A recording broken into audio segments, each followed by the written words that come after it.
What happens next?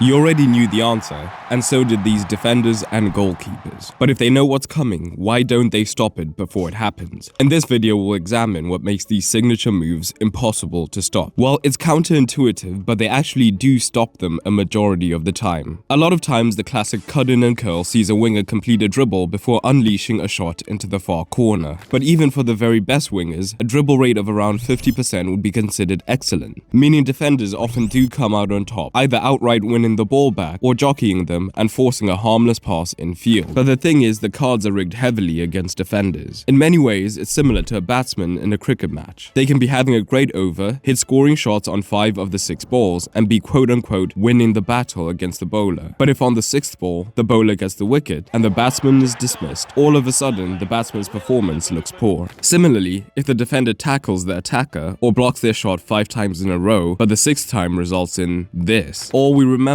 is this. But these great attackers don't actually need to score in order for their signature move to be effective, because sometimes the work of that signature move is to strike fear into the hearts of the opponents. See, these scenarios do not happen in isolation on the pitch, where the sole objective is to stop the cut-in or a specific shot. The movements of the player's teammates come into the equation. When defenders overcommit, looking to get touch-tight on the attacker, they are opening up holes in the defense, perhaps between the fullback and the centre-back, that then frees up a run for the man in the half space to get on the end of, particularly if the opposition brings across a midfielder to try and stop the cut inside. If instead it's a very disciplined winger making the ground up for that 2 versus 1, the overlapping fullback now has a huge advantage and the momentum, so he can get into a great crossing position. Alternatively, when the fullback tries to sit off of the wingers, teams like Arsenal have recognized this ploy and now overload the back post, allowing the winger to curl one to the back post, which can be just as dangerous. Teams like Bayern are also aware they have game breakers in this position, so they tactically maneuver to give their winger the best chance of being hyper-effective with their signature move. This is usually through facilitating isolations as effectively as they can, maybe through overloading one side of the pitch before switching it for the 1v1. So now that they actually have the 1 versus 1, why is it so effective? Opponents try and come touch-tied, as this is often effective in stopping an attacker. But this is where the physical attributes of both comes into play, as they have remarkable acceleration, meaning if the defender is too close, it becomes a foot race over a short distance, with the winger having the advantage of knowing when the race starts, as they are in control with the ball. Saka in particular is excellent at doing this, forcing the defender to come to a complete stop before bursting away. The end result? They get away from their man and get into this position. But if the winger has a running start, now the technical comes into play due to their excellent close control. In 2010, a scientist, Shanti Ganesh, did research into the Robin, and her conclusion was that Robin moves quicker than opponents can react. This means that even when the defender knows Robin is only feinting down the line, they still bite on that feint, creating room for Robin to then cut in. So effectively, they are masters of assessing the defender's body position and body weight, and only cutting in when the moment is ideal. And once passed, sure, defenders can foul, but do they really want to spend the rest of the game facing the winger whilst on a caution? But then there's also the elephant in the room. While we have this image seared into our minds, we often forget about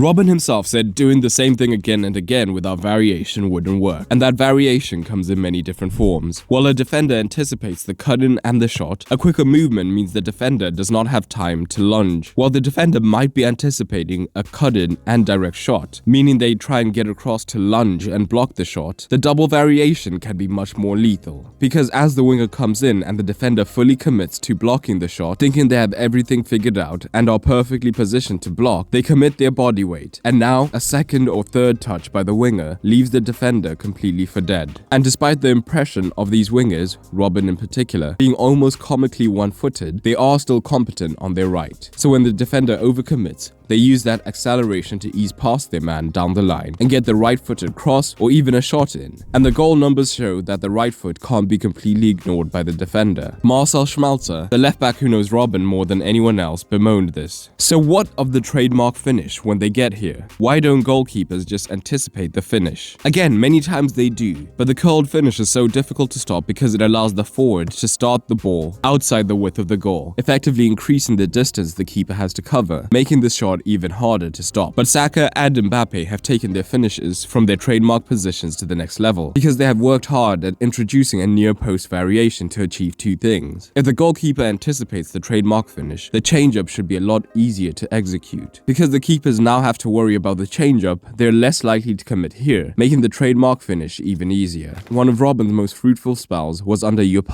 If you want a reminder of what made robbery so effective, click on screen now to watch that video.